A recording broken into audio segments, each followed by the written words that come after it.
Hey guys, and welcome to the Working Money Channel. All right, guys, so a bombshell discovery. I don't know if you guys remember, a few days ago, I posted this just recently during Davos. We got some inclination that stablecoin regulation was going to occur in Q1 of 2024. And so I was wondering, okay, because we were hearing it not just from Brad Garlinghouse, but also from Donnell Dixon, will XRP and XLM finally see mass adoption with this stablecoin regulation? But then, guys, another bombshell. So I wanted to play you a clip from the video I did a few days ago. Listen to this. There's what the SEC does, and then there's what is going on in Washington amongst lawmakers. And those are linked but also separate. Now, the US hasn't passed any kind of comprehensive regulation around crypto assets at this point, unlike you see in the European Union with MiCA and some of the other jurisdictions you mentioned earlier as well, Dubai. But there are a number of bills trying to make their way through the lawmaking process. One of those is around stablecoins. There's a number of others as well. Do you think that in 2024 there is the political will, given it's an election year as well, to pass some of these bills and bring them into law?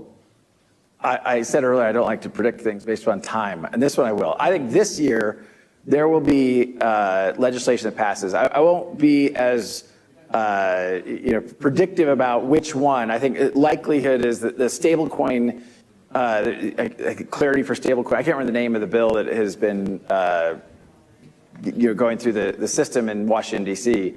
But I think we will see that in part because the U.S. Treasury wants it, right? I mean, I think the stablecoin market has really surprised people in some ways in terms of solving a real need, and I think it only makes sense for there to be regulatory clarity around that. I think that's good for the whole industry. And one of the things you said earlier is, are there skeletons in the closet? The stablecoin market, because there hasn't been clear rules of the road, it'll be interesting as that comes to fruition. The two primary, obviously USDT and USDC, I think they are here to stay, and I think you're going to see other entrants in that market too. You said before that the US risks losing some of the leadership around this industry, that other countries have taken a lead, and a lot of that is due to what the SEC does and the fact there isn't clear regulation in the US.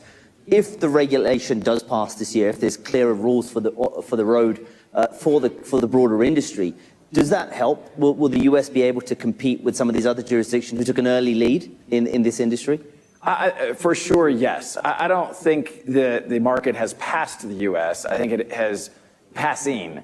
And you are seeing, look, we have publicly shared over 70% of Ripple's hiring last year was non-US, despite the fact that there's still a majority of our employees in the United States. Why would we want to hire in a market where we have a hostile government? We have a government who won't provide the clarity we have asked for, where we had to fight for years and spend well over $100 million in the court system to fight them. So, there will continue to be a lot of activity, I think, in London, in Dubai, in Singapore, in some of the other financial capitals of the world. But I think the U.S. eventually figures it out. I don't know how to predict what's going to happen in the election cycle, but no matter what, there's going to be a shift, if you will. And I think we will see a shift at the SEC, hopefully to a new chair that is constructive and wants to work with the industry and not put their own agenda ahead of the American people's. So a lot of things going on there. Brad Garlinghouse, very critical of the SEC, of course, but also mentions that stablecoin regulation, guys. Now, remember, Brad Garlinghouse, the CEO of Ripple, will be taking the stage, or has now taken the stage. This was yesterday, Tuesday, at Davos. Will be taking the stage alongside CFTC Commissioner Carolyn D. Pham. Guys, remember, Carolyn D. Pham is the CFTC Commissioner. So she's also very knowledgeable on this. Digital Perspectives here reinforcing this statement. Carolyn D. Pham is smart and she gets the larger implications of digital assets. This is who Brad Garlinghouse will be speaking with on the stage at Davos. So again, think about it in the context of stablecoins. Listen to this. I think when you look at traditional schools of thought around geopolitical power, you have, of course, military power, and you have economic power, and you have the US dollar as the world's reserve currency. So I think people are very concerned that should, because of these innovations in digital assets, in particular, if there really is a movement towards certain stable coins, for example, payment stable coins that are not Clearly, they're not digital fiat because that would be a CBDC. And they're also not tokenized commercial bank money. And so if there's ambiguity over that regulation and over what those stablecoins might be, people are really worried that that's going to be a movement away from the US dollar as the world's reserve currency. And that is a national security issue for the United States, as well as a deeply monetary policy issue as well. So this is really, I think, things that people are thinking about, and it's things that people are concerned about. And I think there are also concerns about what does it mean, again, from a geopolitical perspective, if should another currency arise as the world's reserve currency, or if there's a non-state currency, so to speak, that becomes a world's reserve. That's another thing that I think people are very concerned about. So, stablecoins potentially a national security threat, debasing the US dollar. These, again, are not CBDCs, guys. These are stablecoins, privately issued coins pegged to the US dollar. So, again, to Digital Perspective's point here, Carolyn D. Pham on the same page, the crypto regulation, Brad Garlinghouse echoing those same statements at Davos. Not only that, guys, we also have Danelle Dixon. I would love to see stablecoin legislation in the United States. Listen to this. Well, and the industry is suffering as a result of the bad actors, and that's the big challenge. From a regulatory standpoint, there's really, I'd love to see stablecoin legislation in the United States. Some of us have been working really hard to make that happen. I hope it does in this first quarter. If it doesn't happen by the first quarter, it's not going to happen this year. Wait, if it doesn't happen in the first quarter, it's not going to happen this year? She later comments here. I'll just finish off the clip. And because of the election, we've seen great legislation in Europe that have tried to address some of these issues. Okay, so basically, if it doesn't happen in quarter one, it's not going to happen this year, guys, because of the election. But stablecoin regulation, again, first and foremost for Danelle Dixon of Stellar, for Brad Garlinghouse of Ripple, Carolyn D. Pham, a regulator at the CFTC, also echoing that same statement. And this is fairly recent news, guys, again, from only a few days ago. So U.S. Treasury does want stablecoin regulation. Congress wants it. We heard that from Brad Garlinghouse. We also had Carolyn D. Pham discussing stablecoins and how they are a threat to the U.S. dollar. For many different reasons, a multitude of different reasons. BRICS nations looking to perhaps create their own currency that they're going to trade with, basically moving away. Everybody is in the same boat that they want to move away from the U.S. dollar. So Carolyn D. Pham, a commissioner at the CFTC, she was stating that. Then we have Danelle Dixon from Stellar. So we have Brad Garlinghouse from Ripple using XRP and Danelle Dixon from Stellar. And they use XLM, saying that they are looking for stablecoin regulations. They know everybody's been working hard and they're looking for the due date quarter one, or at least the deadline quarter one, 2024. But she says if we don't get it by then, it probably won't happen this year because it's an election year. So does this strengthen the case for XRP and XLM to become stablecoins? I also wanted to bring your attention to this video that I did back last November 15th, 2023, discussing this concept that XRP could in fact pivot away from being so volatile and become a stablecoin through the automated market maker mechanism. In terms of XRP, there has been another beef. Well, I guess maybe a little bit of a beef within the XRP community. Michael Branch here bringing this up. Now, it has to do with this concept that I think was brought forth by Brad Kimes. And Panos Makris, co-founder of crypto-focused company Nodos, recently addressed concerns and speculation that XRP could pivot to a stablecoin when the XRPL welcomes the anticipated automated market makers amendment. Is this going to happen? Is it not going to happen? So in a recent discussion with XRP community, or the XRP community, the spotlight shifted to the anticipated governance approval of XLS 30D. So that's the amendment to usher in native automated market makers for the XRP ledger. Speaking on the anticipated AMM, the founder of Digital Perspectives media channel, Brad Kimes, he questioned if the development could potentially steer XRP towards being more of a stablecoin. Now, we've talked about the idea of a stablecoin. In his question, I'm going to get back to this stablecoin comment in a second. In his question, he asked if the introduction of the automated market maker could put XRP in the category Group 1B assets highlighted by the Bank for International Settlements. Notably, the BIS's Group 1B assets refers to stablecoins, which the BIS could leverage for payment facilitations. And so Panos did respond to this. He first noted that the fundamental characteristics of XRP are immutable. According to Makris, XRP will perpetually stand as the native coin of the XRP ledger, embodying decentralization and unrestricted trade. Here's what he said. The characteristics of XRP can never change. It will always remain the native coin of the XRP ledger, a decentralized digital asset that anyone can trade freely.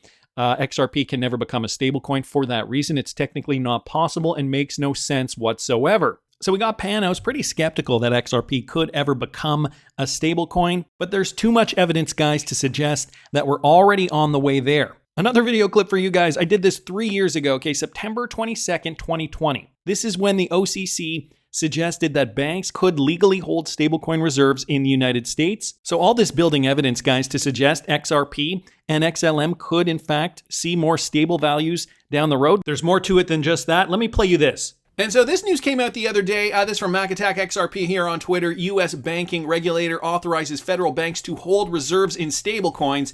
And I think this decision is quite loaded for the cryptocurrency community and the XRP community specifically, and I'll tell you why. Federal banks in the U.S. see new capacity to provide services to crypto firms, specifically for stablecoin operators. Per an interpretive letter from the U.S. Office of the Comptroller of the Currency released on Monday, national banks will be free to hold reserve currencies for stablecoins. The new guidance reads, "We conclude that a national bank may hold such stablecoin reserves as a service to bank customers." Alongside the announcement, acting comptroller of the currency Brian Brooks noted that stablecoin services are already a part of many banking activities. National banks and federal savings associations currently engage in stablecoin related activities involving billions of dollars each day, he says. The letter does, however, specify that for now, this will only apply to stablecoins backed one-to-one with another currency, so that is the rule for now, meaning that tokens dependent on baskets of currencies like Saga or some versions of Libra are excluded. So let me reiterate, that is what they have stated for now, but that could change, okay? That's going to be really, really important, guys, and it's stated right here. So Tether is a famous example of a stablecoin pegged to the US dollar using reserves held in New York. However, there has been lingering controversy over Tether allegedly using those reserves to cover losses at sister exchange Bitfinex since Brian Brooks, the former head of Coinbase's legal department, took over as acting head of the OCC in March. The office has been extremely active in expanding its role in cryptocurrencies and how they'll play out in the United States. Let's get back to this. So stablecoins. U.S. banking regulators authorize federal banks to hold reserves in stablecoins. Guys, this is a big step in cryptocurrency adoption. And again, for now, they are saying that it will only be applying to stablecoins back to back with another currency. I wanted to bring up this tweet here from JC Collins, okay? He says, "Some of you probably know more than me because I haven't followed stablecoins closely, but OCC clarification on stablecoins today and Payments Canada referenced last year that XRP was a stablecoin. Could this mean XRP is given stablecoin status at a set price in relation to the US dollar? Thoughts?" Well, JC Collins, I'm going to give you my thoughts on this. A few people, though, responding to this tweet thread. It has to have some form of stability for banks to trust RippleNet when payment volumes are variable.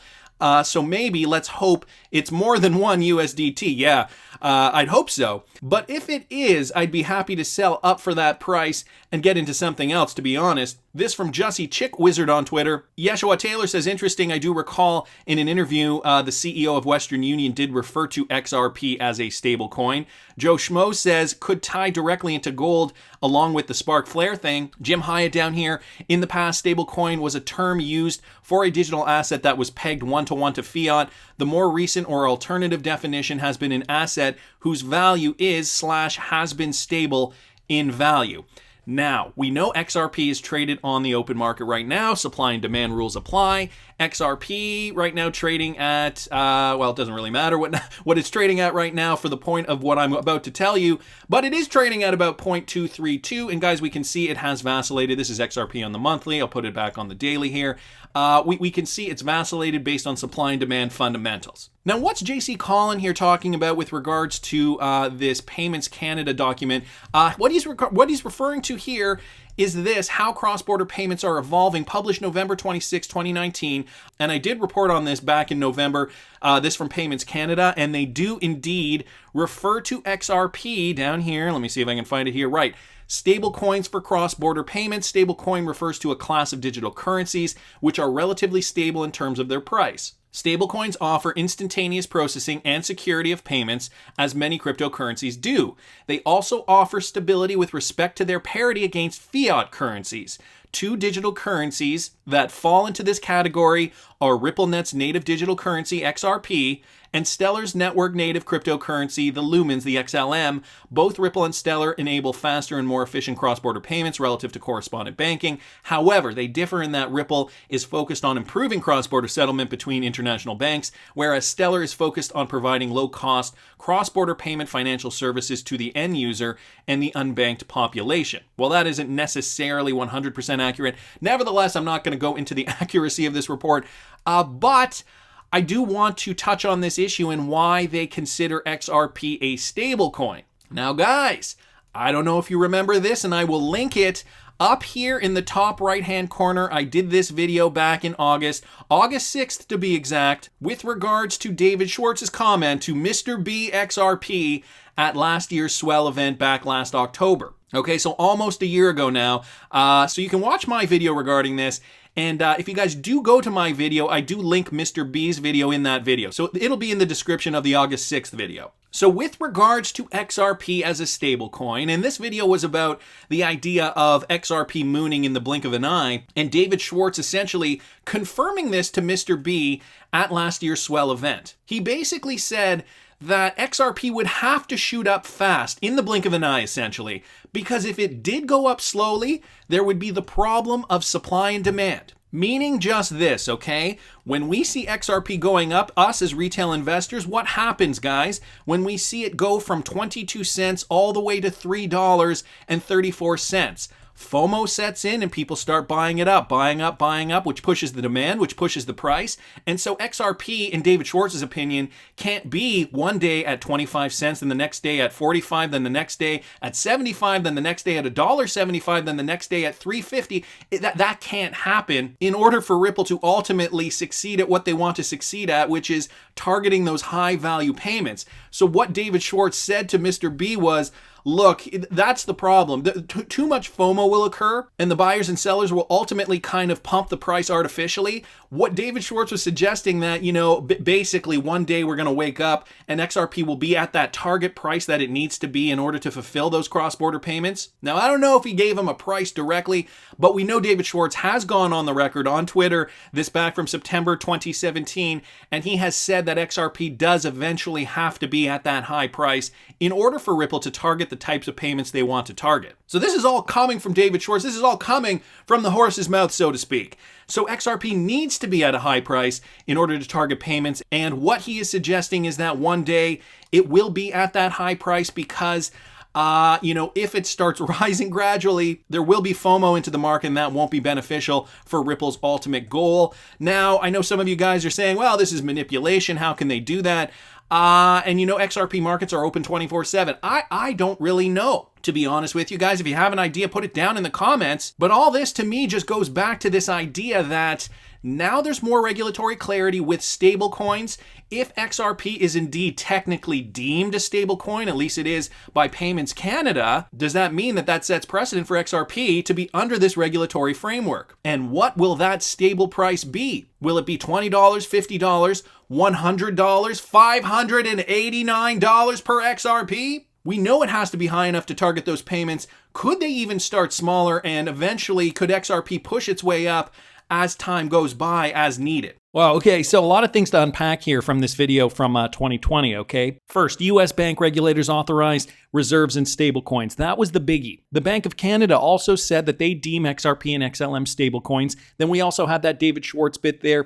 I don't know if you guys remember that point in time at Swell. I think it was Swell. Yeah, it would have been Swell 2020 when David Schwartz did tell Mr. B XRP that the problem with the gradual upswing of XRP price is that too many people will FOMO in, and that would, in fact, be a negative factor for Ripple if they do want that price of XRP high and stable. So we definitely know it has to be a high, stable price. The big one, though, guys, was this World Bank statement, a huge bombshell when this came out. Another video I did back in February of 2022. And this guy's from @KernowMaiden here on Twitter. This was from a November 2021 report, so from a couple of months ago. But this was directly from the World Bank Group on CBDCs. I had not seen this report, but when you dig a little deeper, it's interesting. So she says on page 31, Ripple and XRP are mentioned for cross-border payments, and for retail, Stellar and XLM are mentioned, and call them digital currencies. So That's the first thing I wanted to mention. The fact that the World Bank has even called these digital currencies. They also mentioned Bitcoin and Ethereum, only mentioned as proof of work comparisons. So the World Bank, one of those influential financial institutions globally that does see the value in Ripple and XRP, Stellar's XLM for different purposes, XRP for cross-border, XLM for retail specifically, calling them digital currencies. So, just to the point of the lawsuit, XRP in court being called a security.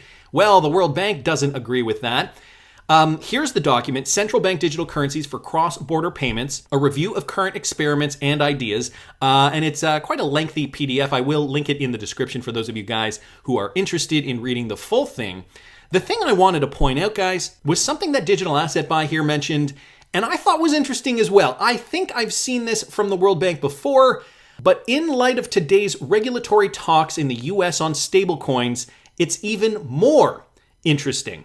Why would the World Bank refer to XRP and XLM as stablecoins? So you guys see it's all tying together, the World Bank and their bombshell statement about XRP and XLM. So at Davos this year, we have Danelle Dixon, Brad Garlinghouse talking about the stablecoin regulation. Are you surprised that they're getting really, really excited about this? If this can and will, in fact, affect their respective cryptocurrencies, the cryptocurrencies that they use for their particular networks. I also wanted to mention this, guys. I talked about this post from Ripple's Rahul Advani. He mentioned the Financial Stability Board down here. And, on its own, it doesn't really sound like much. But listen to this, okay? Also announced its 2024 work program, which implements a global regulatory and supervisory framework for crypto activities and continue to monitor the financial stability implications of other digital innovations, including tokenization. Now, something else that I wanted to mention from Lift Capital here. Are you beginning to see a pattern? Global stablecoin, World Bridge currency, stablecoin for cross-border payments. Whatever they want to call it, guys, they're all using the same messaging, okay? Global stablecoins. That is from, what is that from? I don't see where that is from. Okay, but here's a BIS paper. Monetary and Economic Department. Will the real stablecoin please stand up? Keywords down here, crypto assets, stablecoins, digital innovation, financial stability, and payment systems. And then there's that working paper here from the World Bank, the one that back in November of 2021 did confirm that they are now deeming XRP and XLM stablecoins for cross-border payments. Back to the Financial Stability Board comment though. Check this out, okay? I just found this the other day. High-level recommendations for the regulation, supervision, and oversight of global stablecoin arrangements. Again, this is from the Financial Stability Board back from last year. And in this report, check out what they say, okay? Let me just scroll down here. Just going to find this for you guys. Here, look at this. There is no universally agreed legal or regulatory definition of a stablecoin. The term stablecoin used in this report does not denote a distinct legal or regulatory classification. Importantly, the use of the term stablecoin in this report is not intended to affirm or imply that its value is stable. So, if that also doesn't corroborate this concept that XRP and XLM are in fact stablecoins as considered by the World Bank, Payments Canada, and all the other organizations, the fact that Brad Garlinghouse and Danelle Dixon are getting super excited about this stablecoin regulation all points to one thing for me, the fact that now with this stablecoin regulatory clarity, once we do get that, guys, that could usher in mass utility for XRP, XLM, but not necessarily all the other altcoins. So what are you invested in? Are you diversified? And do you feel like you have enough XRP and XLM? Put it down in the comments. That's just my opinion, but I want to hear what you guys think. Please subscribe to the channel if you haven't already. Guys, we're trying to hit 100,000 subscribers by March 31st. So if you are not subscribed to the channel and you like the content, please do subscribe to the channel. I'm giving away 2 Ledger Nanos, and that's going to happen in early April. So if you're not subscribed, please subscribe to the channel. Like the video if you like the content I'm providing. I always love hearing your comments. See you in the next one, guys.